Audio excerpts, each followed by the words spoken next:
નવા વિડીયોમાં તમારું સ્વાગત છે મિત્રો। આજના વિડીયોમાં આપણે ટેટ ટાટ પરીક્ષામાં વર્તમાન પ્રવાહના મોસ્ટ આઈએમપી પ્રશ્નો પૂછાય એવા થોડાક પ્રશ્નો જોઈ લઈશું। પહેલો પ્રશ્ન છે, બ્રિક્સ દેશોની યાદીમાં 2025 સુધીમાં કુલ કેટલા દેશો જોડાયેલા છે? વિકલ્પ એ છે 5, બી 7, સી 10, ડી 15। તો આમાંથી સાચો વિકલ્પ છે સી 10। 1 જાન્યુઆરી 2024 સુધી ફક્ત 5 દેશો જોડાયેલા હતા। ત્યાર પછી બીજા 5 દેશો જોડાયેલા છે અને અત્યારે હાલમાં 10 દેશો જોડાયેલા છે।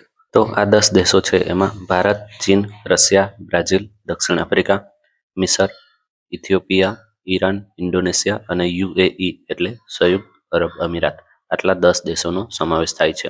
આમાંથી તમને એવું પણ પૂછાય કે બ્રિક્સ દેશોમાં કયા દેશોનો સમાવેશ થતો નથી? તો 3 વિકલ્પમાં આમાંથી 3 દેશો આપેલા હોય અને બાકીનો એક વધારાનો દેશ આપેલો હોય તો એ પ્રમાણે પણ ઊંધો પ્રશ્ન પણ પૂછી શકે કે કયા દેશનો સમાવેશ બ્રિક્સ દેશોમાં થતો નથી। બ્રિક્સ દેશોનું શિખર સંમેલન દર વર્ષે યોજવામાં આવે છે અને દર વર્ષે જુદા જુદા દેશમાં એનું સ્થાન નક્કી કરવામાં આવે છે, એ પ્રમાણે જુદા જુદા દેશમાં યોજાય છે। બીજું ખાસ ધ્યાન રાખજો કે શિખર સંમેલન છે એ બ્રિક્સ દેશો સિવાય પણ બીજામાં પણ યોજવામાં આવે છે। દાખલા તરીકે G20 છે, ભારત જાપાન કરાર છે, તો એનું પણ શિખર સંમેલન કરવામાં આવે છે। આ સિવાય બીજા 3-4ના શિખર સંમેલન થાય છે। તો બ્રિક્સ દેશોના શિખર સંમેલન છે એ દર વર્ષે કરવામાં આવે છે। ગુજરાતના 34મા જિલ્લા તરીકે કયા જિલ્લાનું નિર્માણ થયું છે? વિકલ્પ એ તાપી, બી પાલનપુર, સી બનાસકાંઠા, ડી વાવ-થરાદ। આમાંથી સાચો વિકલ્પ છે ડી વાવ-થરાદ।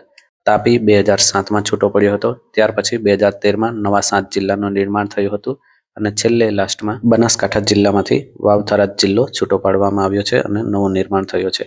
બનાસકાંઠા જિલ્લાનું હેડક્વાર્ટર પાલનપુર છે। ભારતના 15મા ઉપરાષ્ટ્રપતિ તરીકે 2025માં કોણે શપથ લીધા હતા? વિકલ્પ A Jagdeep Dhankhar, B CP Radhakrishnan, C Draupadi Murmu, D Ramnath Kovind. તો સાચો જવાબ છે બી સીપી રાધાકૃષ્ણન 15મા ઉપરાષ્ટ્રપતિ તરીકે શપથ લીધા હતા। જગદીપ ધનખડ આપણા 14મા ઉપરાષ્ટ્રપતિ છે અને દ્રૌપદી મુર્મુ 15મા રાષ્ટ્રપતિ, રામનાથ કોવિંદ 14મા રાષ્ટ્રપતિ છે। તાજેતરમાં આફ્રિકામાં કયા સ્થળે જ્વાળામુખી ફાટ્યો હતો? ઓપ્શન એ ઇન્દોવેન, B Ethiopia, C Egypt, D Estonia. તો સાચો જવાબ આવશે બી ઇથિયોપિયા। એ ઇન્દોવેન નેધરલેન્ડમાં છે, ઇસ્ટોનિયા યુરોપમાં છે। ઇથિયોપિયામાં કયો જ્વાળામુખી ફાટ્યો હતો? Option A Hayli Gubbi, option B Mount Semeru, option C Krasheninnikov, option D Kilauea. આમાંથી 2 જ્વાળામુખી સક્રિય હતા, 2 જ્વાળામુખી નિષ્ક્રિય હતા, તે 2025માં પણ સક્રિય થયા છે। જેમાં હેલિગુબ્બી છે એ ઇથિયોપિયામાં જ્વાળામુખી ફાટ્યો હતો, નવેમ્બરમાં 2025માં સક્રિય થયો હતો। તો આનો સાચો જવાબ છે એ હેલિગુબ્બી। માઉન્ટ સેમેરુ છે એ ઇન્ડોનેશિયામાં આવેલું છે, સક્રિય જ્વાળામુખી છે અને નવેમ્બર 2025માં મોટો વિસ્ફોટ થયો હતો। હેલિગુબ્બી જ્વાળામુખી વિશે થોડું જોઈ લઈએ તો 23 નવેમ્બર 2025ના રોજ વિસ્ફોટ થયો હતો। ગુજરાતમાં કચ્છ પરથી તેના વાદળો પસાર થયા હતા। પ્રશ્ન પૂછી શકાય કે હેલિગુબ્બી જ્વાળામુખીના વાદળો ગુજરાતમાં કયા સ્થળેથી પસાર થયા હતા?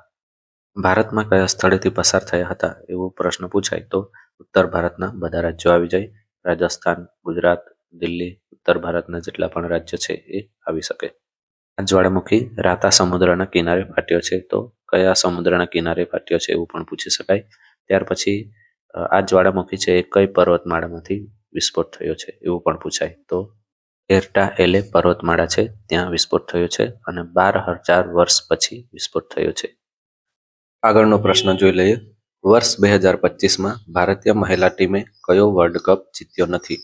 Option A one day cricket world cup, B kabaddi world cup, C blind T20 world cup અને D hockey world cup.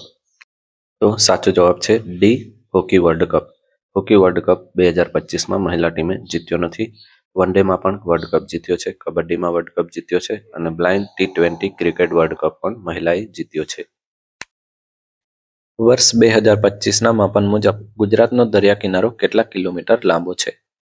Option A 2360.42, option B 2320.62, option C 2340.62, option D 2362.40। આપણને બધાને ખબર થઈ ગઈ હશે કે 1600 કિલોમીટર દરિયા કિનારો હતો તે વધીને 2300 કિલોમીટર થઈ ગયો છે. પણ હવે 2300 કિલોમીટર એ પરફેક્ટ માપ નથી. જો કદાચ જવાબ પેપર અઘરું કાઢવાનું હોય તો આ પ્રમાણે પોઈન્ટમાં પણ જવાબ પૂછી શકે. હવે પોઈન્ટ પછીની સંખ્યા ના આવે તો પણ 2300.60 કે 2300.20, 2300.40, 2300.62 આ પ્રમાણે પૂછી શકે. તો એમાં તમને ફાયદો થઈ શકે. તો આનો સાચો જવાબ છે ઓપ્શન સી 2340.62. વર્ષ 2025ના માપન મુજબ ભારતનો દરિયા કિનારો કેટલા કિલોમીટર લાંબો છે? હવે આપણને ફક્ત 2300 અને 11,000 કિલોમીટરને એ પ્રમાણે આપણે યાદ રાખીએ છીએ. તો આમાં 11,000 દેખાયું છે એટલે 11,000 સાચો જવાબ એવું નથી. બધા વિકલ્પ જોઈ લઈએ. એ 11,000, બી 11,050, સી 10,098, ડી 11,098. તો આનો સાચો જવાબ છે ડી 11,098. ગુજરાતના દરિયાકાંઠે કુલ કેટલા નાના ટાપુઓ આવેલા છે? વિકલ્પ એ 144, બી 122, સી 222, ડી 244. તો આમાંથી વિકલ્પ એ 144 સાચો જવાબ છે. 2025માં સેટેલાઇટ દ્વારા ચકાસવામાં આવ્યો, જેમાં 144 જેટલા ટાપુઓ ગુજરાતના દરિયાકાંઠે જોવા મળ્યા હતા. આગળનો પ્રશ્ન, ભારતીય મહિલા ટીમે ક્રિકેટ વર્લ્ડ કપ 2025ની ફાઇનલ મેચમાં કોની સામે જીત મેળવી હતી? વિકલ્પ A south Africa, B Australia, C England, D New Zealand. સાચો જવાબ છે એ સાઉથ આફ્રિકા. મહિલા ક્રિકેટ વર્લ્ડ કપ વિશે જોઈ લઈએ. ફાઇનલ સાઉથ આફ્રિકા સામે રમાયેલી, જે ડીવાય પાટીલ સ્ટેડિયમ મુંબઈમાં રમાઈ હતી. તો કયા સ્થળે રમાય એવું પણ પૂછી શકાય. તો ડીવાય પાટીલ સ્ટેડિયમ મુંબઈ.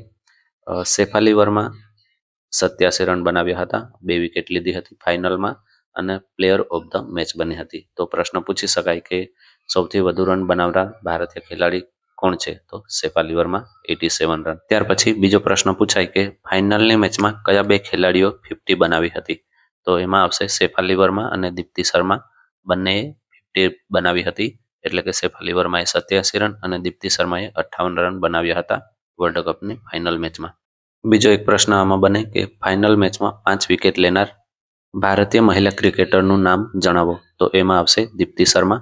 ફાઇનલમાં 5 વિકેટ લીધી હતી અને સાથે 58 રન પણ બનાવ્યા હતા. દીપ્તિ શર્માને પ્લેયર ઓફ ધ ટુર્નામેન્ટ એટલે કે વર્લ્ડ કપની જેટલી પણ મેચો રમાઈ એ તમામ મેચોમાં શ્રેષ્ઠ પ્રદર્શન બદલ પ્લેયર ઓફ ધ ટુર્નામેન્ટ આપવામાં આવ્યું હતું. જ્યારે શેફાલી વર્માને વર્લ્ડ કપની ફાઇનલ મેચ માટે પ્લેયર ઓફ ધ મેચ પસંદ કરવામાં આવી હતી. છેલ્લા બે પ્રશ્ન ક્રિકેટના જોઈ લઈએ. સેમીફાઇનલ ઓસ્ટ્રેલિયા સામે રમાઈ હતી, જેમાં જેમિમા રોડ્રિગ્સ 127 રન બનાવ્યા હતા. તો સેમીફાઇનલમાં સદી ફટકારનાર ભારતીય મહિલા ક્રિકેટરનું નામ જણાવો એવું પૂછાય તો જેમિમા રોડ્રિગ્સ સેમીફાઇનલમાં સદી મારી હતી. નેક્સ્ટ પ્રશ્ન, સરદાર પટેલની 150મી જન્મ જયંતિ નિમિત્તે ગુજરાતમાં એક પદયાત્રાનું આયોજન કરવામાં આવ્યું હતું, જેનું નામ નીચેનામાંથી શું રાખવામાં આવ્યું હતું? ઓપ્શન એ રાષ્ટ્રીય માર્ચ એટ 150 યુનિટી, વિકલ્પ B statue march at 150 unity, વિકલ્પ C Sardar at 150 unity march, વિકલ્પ ડી ભારત એટ 150 માર્ચ. તો સાચો જવાબ છે C Sardar at 150 unity march. Unity march વિશે જોઈ લઈએ તો મુખ્ય નામ છે સરદાર એટ 150 યુનિટી માર્ચ રાષ્ટ્રીય પદયાત્રા. હેતુ છે સરદાર વલ્લભભાઈ પટેલ દ્વારા દેશના એકીકરણ યોગદાનને શ્રદ્ધાંજલિ આપવા અને યુવાનોમાં રાષ્ટ્રીય એકતાની ભાવના મજબૂત કરવા. ત્યાર પછી મુખ્ય સંદેશ છે આ પૂછાઈ શકે કે યુનિટી માર્ચ દ્વારા કયો મુખ્ય સંદેશ આપવામાં આવ્યો છે? તો એક ભારત, આત્મનિર્ભર ભારત અને વિકસિત ભારત 2047ના લક્ષ્યને પ્રોત્સાહન આપો. તો 3 વિકલ્પ 1, 2, 3 એવા આપેલા હોય અને બીજા 3 વિકલ્પમાં અલગ અલગ ઓપ્શન આપેલા હોય, તો ત્યારે ઘણા બધા વિકલ્પ હોય એ રીતે આ પ્રશ્ન પૂછી શકાય કે મુખ્ય સંદેશ કયો હતો. ત્યાર પછી સમયગાળો કયો છે? તો 11 દિવસની પદયાત્રા છે. 26 નવેમ્બરથી શરૂ થાય છે અને 6 ડિસેમ્બરે પૂર્ણ થાય છે. 26 નવેમ્બર છે એ પ્રારંભ સ્થળ છે કરમસદ, આણંદ જિલ્લો સરદાર, અને સમાપન સ્થળ છે એકતાનગર, એ કેવડિયા આવેલું છે. તો કેવડિયા અથવા એકતાનગર બેમાંથી એક પણ ઓપ્શનમાં આવી શકે કે સમાપન સ્થળ કઈ જગ્યાએ છે? Statue of unity, Kevadia, Ektanagar. અંતર કેટલું થાય છે? તો 150થી 180 કિલોમીટર જેટલું થાય છે. તો આ ગુજરાતમાં યાત્રા કરવામાં આવી છે. આમ તો પૂરા દેશમાં સરદાર પટેલના જન્મ જયંતિ નિમિત્તે યાત્રાઓ કરવામાં આવી છે.